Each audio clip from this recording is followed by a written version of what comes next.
बिस्मिल्लाहिर्रहमानिर्रहीम। अस्सलाम वालेकुम। आज 28 सितंबर बरोज़ सोमवार हम बात करेंगे आसिफ जरदारी और फरियाल तालपुर के ख़िलाफ़ आज बड़ी कार्रवाई हुई है एहतसाब अदालत इस्लामाबाद में। ये जज हैं मोहम्मद आज़म ख़ान साहब और इसमें जो प्रोसिक्यूटर हैं वो हैं मुज़फ़्फ़र अब्बासी साहब, और जो लीड कर रहे हैं सारे के सारे मामले को आसिफ जरदारी की तरफ से वो हैं फ़ारूक एच नायक साहब, जो इन सारे मामलात को आसिफ जरदारी और फरियाल तालपुर की तरफ से देख रहे हैं। आज जो समाअत थी, आज 3 रेफरेंसेस में फ़र्द जुर्म की कार्रवाई होनी थी और फ़र्द जुर्म आयद होना था। आपको याद होगा पिछली तारीख पर भी मैंने आपके साथ शेयर किया था, फ़र्द जुर्म की कार्रवाई रुकवाने के लिए बड़ी कोशिशें की, बड़ी दरख्वास्तें दी, बड़े पापड़ बेले, लेकिन अल्टीमेटली इंसाफ हो के रहता है और इंसाफ अपना रास्ता खुद बना लेता है। आज इंसाफ जीता है और ये माफियाज हारे हैं और आज बिलाखिर फ़र्द जुर्म की कार्रवाई हो गई है और फ़र्द जुर्म आयद कर दिया है। जो असल केस है, जो मरकज़ी केस है जाली बैंक अकाउंट्स केस का और मनी लॉन्ड्रिंग का, आज उस केस में फरियाल तालपुर और आसिफ जरदारी और अनवर मजीद एंड कंपनी सब के ख़िलाफ़ फ़र्द जुर्म आयद कर दी है। आसिफ जरदारी और फरियाल तालपुर अदालत में मौजूद थे, वो एहतसाब अदालत में पेश हुए हैं, जबकि जो अनवर मजीद हैं वो बीमार हैं, तो कराची से वीडियो लिंक के ज़रिए उनको भी लाइव लिया हुआ था अदालत में। उनको उनकी जो हाज़िरी है वो लगवाई गई और उनको फ़र्द जुर्म की कार्रवाई में शामिल किया गया। जो वकील हैं फ़ारूक एच नायक साहब, वो आज अदालत में पेश नहीं हुए थे।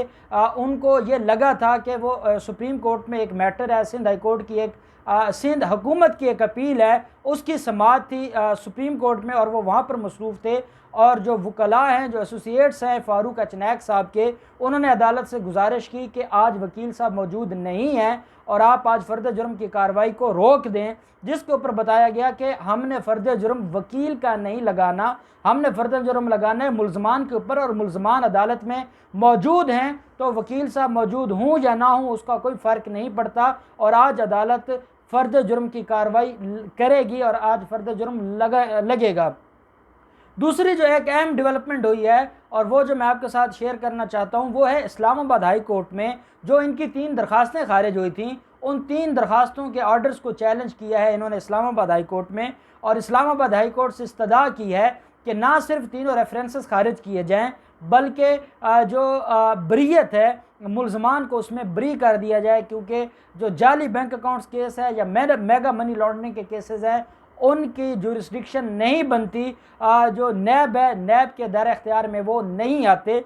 और ये भी आज पिटीशन अदालत में पेश की गई और उनको ये था कि शायद फ़ारूक एच नायक साहब मौजूद नहीं है तो उनकी वजह से कोई रिलीफ मिल जाए और आज फ़र्द जुर्म की कार्रवाई ना हो। जब वहाँ से रिलीफ ना मिला तो इन्होंने पिटीशन अदालत में जमा करवा दी कि आज हमने फ़ाइल की है, सुबह इस्लामाबाद हाई कोर्ट में ये लगी होगी और इसमें हमने ना सिर्फ स्टे मांगा है बल्कि हमने पूरी की पूरी कार्रवाई को नल एंड वाइड डिक्लेयर करने की इस्तदा की है।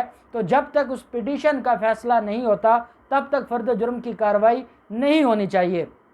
अदालत ने उनसे पूछा कि आपको ये जो 10 दिन की तारीख़ मिली थी जब मैंने ये हुक्म जारी किया था, जब आपकी दरख्वास्तें खारिज हुई थी और मैंने आपसे कहा था कि अगली तारीख़ पर हर हाल में फ़र्द जुर्म आयद होगा, तो आपको अगर आपने कोई ऑर्डर चैलेंज करना था, आपका हक है, तो आप पहले चैलेंज कर लेते। आज आपको ख्याल आया वो ऑर्डर चैलेंज करने का, और क्या आज आपने वो ऑर्डर चैलेंज करना था? साथ अदालत ने कहा कि अगर तो इस्लामाबाद हाई कोर्ट से कोई स्टे मिला है उसकी मुझे कॉपी दे और मैं उस हिसाब से फिर केस को फिक्स करूं।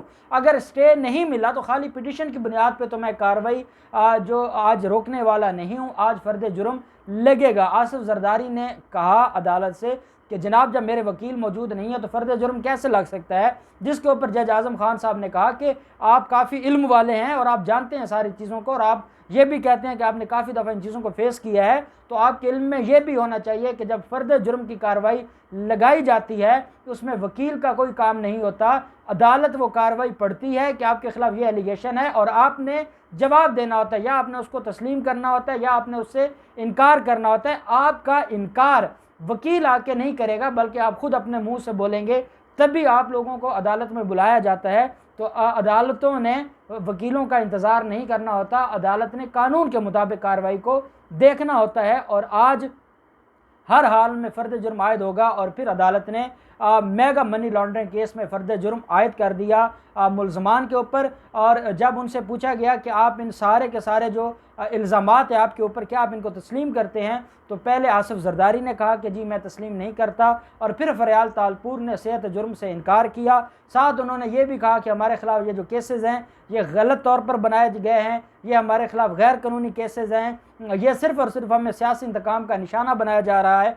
इतने में जो प्रोसिक्यूटर थे मुज़फ़्फ़र अब्बासी साहब, डिप्टी प्रोसिक्यूटर हैं नैब के, उन्होंने अदालत से कहा कि जनाब ये नैब के ऊपर इल्ज़ाम नहीं लगा रहे, ये जनाब अदालत के ऊपर इल्ज़ाम लगा रहे हैं, अदालत में खड़े होकर ये मुल्ज़िम है और अदालत के सामने कह रहे हैं कि हमारे खिलाफ गैर कानूनी काम हो रहा है। क्या जनाब आपकी अदालत में जो उनके खिलाफ फ़र्द जुर्म की कार्रवाई हो रही है और फ़र्द जुर्म आयद हो रहा है, क्या ये गैर कानूनी है? क्या इसकी कानून में कहीं गुंजाइश नहीं है, या ये सारे का सारा कुछ कानूनी हो रहा है? उसकी वजह यह है कि इन्होंने गैर कानूनी काम किए हैं। आसिफ जरदारी ने कहा कि मुझे बोलने की भी इजाज़त नहीं है और मेरा वकील भी मौजूद नहीं है, तो जनाब को जो दिल करे जनाब करे, मुझे इसके ऊपर कोई बात नहीं करनी। अदालत ने कहा कि हम वो काम करेंगे जो कानूनी होगा, जिसकी कानून ने हमें इजाज़त दी है। हम कोई आपके गैर नहीं हैं, हमने कोई वो काम नहीं करना कि आपके वकील मौजूद नहीं है तो हम आपके ख़िलाफ़ कोई ऑर्डर पास कर दें, हमने तो वो करना है जो कानून के मुताबिक है। तो अदालत को कहा गया कि आप जो एसोसिएट थे फारूक अचनायक साहब के, उन्होंने कहा कि जनाब प्रोसिक्यूटर का यहाँ बोलना बनता नहीं है मेरे क्लाइंट के साथ। तो अदालत ने कहा उन्होंने क्लाइंट से कोई बात नहीं की, वो मुझे कह रहे हैं और उन्होंने मेरे साथ बात की है, और जैसे आपके क्लाइंट ने बात की है वैसे उन्होंने बात की, और उनका भी हक है, वो मुद्दई हैं इस केस में, और मुद्दई का ही तो हक होता है बोलना, मुल्ज़िमों का तो हक ही नहीं होता बोलना, मुल्ज़िमों के तो वकील बोलते हैं। तो जहाँ हम मुल्ज़िमों को बोलने की इजाज़त दे रहे हैं, तमाम मुद्दई को कैसे मना कर सकते हैं कि वो ना बोले या अपना मौक़िफ़ पेश न करे? अब इसमें जो पार्क लेन रेफरेंस है, जिसमें ज़िमनी रेफरेंस फ़ाइल हुआ था, पहले पार्क लेन में फ़र्द जुर्म आयद हो गई थी, लेकिन ज़िमनी रेफरेंस फ़ाइल हुआ, दोबारा से फ़र्द जुर्म आयद होनी है। इसके लिए अदालत ने 5 अक्टूबर का टाइम दिया है, 5 अक्टूबर को फ़र्द जुर्म आयद की जाएगी। और जो मेगा मनी लॉन्ड्रिंग का केस है, इसकी जो तारीख़ है वो 13 अक्टूबर के लिए अदालत ने उसको मुलतवी किया है। 13 अक्टूबर को नैब के प्रोसिक्यूशन के गवाहान को अदालत ने तलब कर लिया, और अदालत ने कहा है कि आप 13 अक्टूबर को आकर अदालत में अपनी गवाही दें, अपनी स्टेटमेंट रिकॉर्ड करवाएं, और उसके बाद फिर अदालत जो है वो इस सारे मामले को देखेगी। और अदालत ने यह भी कहा कि इसमें हम कोशिश करेंगे कि ये 2020 में ही हम इन सारे मामलात को वाइंड अप करें। अब जो असल आपके साथ मैं जो बात शेयर करना चाहता हूँ वो टेक्निकल एक पॉइंट है, एक लीगल पॉइंट है, और वो पॉइंट ये है कि कानूनी तौर पर ये जो रेफरेंस बनाए गए थे, मेगा मनी लॉन्ड्रिंग का रेफरेंस, और बाकी जो है पार्क लेन है वो भी फिर बाद में चीज़ें सामने आई, ठट्ठा वाटर सप्लाई रेफरेंस है या तोशाखाना रेफरेंस है, ये बाद में आई। जो मेगा मनी लॉन्ड्रिंग का रेफरेंस है या जो जाली बैंक अकाउंट्स केस है, ये सुप्रीम कोर्ट की डायरेक्शन पर जेआईटी बनाई गई थी। उस जेआईटी ने इसके ऊपर तफ्तीश की थी। नैब के जो हैं पिंडी, रावलपिंडी के जो डीजी हैं मंगी साहब, उनकी सरबराही में ये कमेटी बनाई गई थी, और उन्होंने इस सारे के सारे मामले को इन्वेस्टिगेट किया था। और फिर एफआईए के पास, एफआईए बैंकिंग कोर्ट में ये मामला था कराची में, वहाँ से ये ट्रांसफ़र होता है नैब इस्लामाबाद में, और ये भी सुप्रीम कोर्ट की डायरेक्शन से होता है। और नैब ने जो तफ्तीश की थी वो भी सुप्रीम कोर्ट की डायरेक्शन से की थी। जब किसी केस में सुप्रीम कोर्ट डायरेक्शन दे, जब किसी केस में सुप्रीम कोर्ट कहे कि आप इनके खिलाफ रेफरेंस फाइल करें, तो ये कैसे कह सकते हैं कि मनी लॉन्ड्रिंग का जो केस है या जो बैंकों का फ्रॉड है उसका केस नैब के दायरे अख्तियार में कैसे आता है? इन्होंने अब इस्लामाबाद हाई कोर्ट में पिटीशन फाइल की है, ये सुबह लगेगी ये पिटीशन। इसमें 2 इस्तदा की गई हैं। एक तो ये है कि जो ये सारे के सारा हमारे खिलाफ रेफरेंसेस हैं, इसमें हमें ब्री किया जाए और ये रेफरेंसेस खारिज किए जाएं। और साथ ये कहा है कि जब तक उस पिटीशन के ऊपर समाअत मुकम्मल नहीं होती और वो डिसाइड नहीं होती, तब तक जो नीचे ट्रायल कोर्ट्स हैं उनको रोका जाए कि वो मज़ीद कोई कार्रवाई न करें, और जो रेफरेंसेस हैं उनको रोक दिया जाए उनकी कार्रवाई को। अब ये दीवाने का ख्वाब तो हो सकता है, इससे बढ़कर कुछ नहीं हो सकता।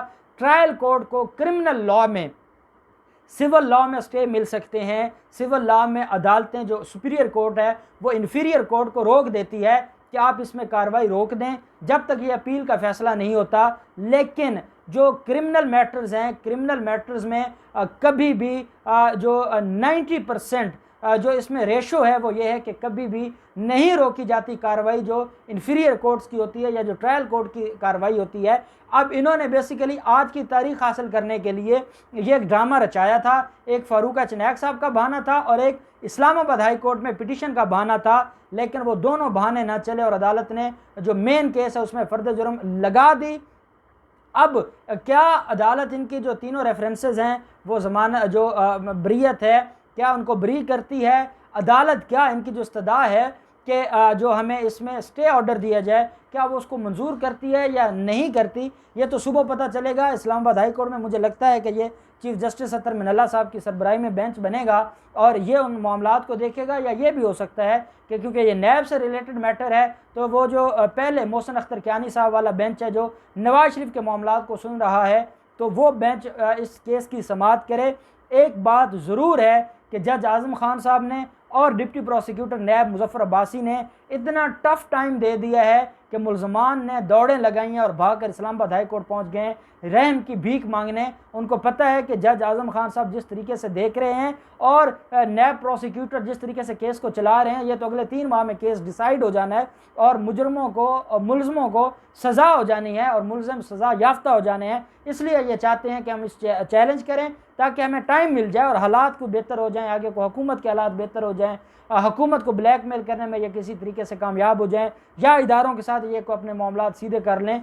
तो अब इनको मुझे नहीं लगता कि कोई रिलीफ मिलेगा। और हमारे वो दोस्त जो अक्सर ये कहते हैं कि आज जज ने तारीख दे दी है, तो उनको ये भी इल्म में होना चाहिए कि हमें अप्रिशिएट भी करना चाहिए कि जज साहब ने आज कानून के मुताबिक फ़र्द जुर्म की कार्रवाई की है और अब इन लोगों को कोई मुआफ़ी नहीं मिलेगी। फ़र्द जुर्म की कार्रवाई क्रिमिनल लॉ में बड़ी अहमियत रखती है। फ़र्द जुर्म के बाद केस की नौयत ही बदल जाती है। तो इसलिए हमने उम्मीद का दामन नहीं छोड़ना, हमने कोशिश जारी रखनी है और इंशाअल्लाह जिन लोगों ने पाकिस्तान का पैसा लूटा है और पाकिस्तानियों के साथ ज़्यादती की है वो सारे के सारे अपने मंतकी अंजाम को पहुँचेंगे। अल्लाह पाक पाकिस्तान का हामी और नासिर हो। बहुत शुक्रिया। अल्लाह हाफ़िज़। पाकिस्तान जिंदाबाद।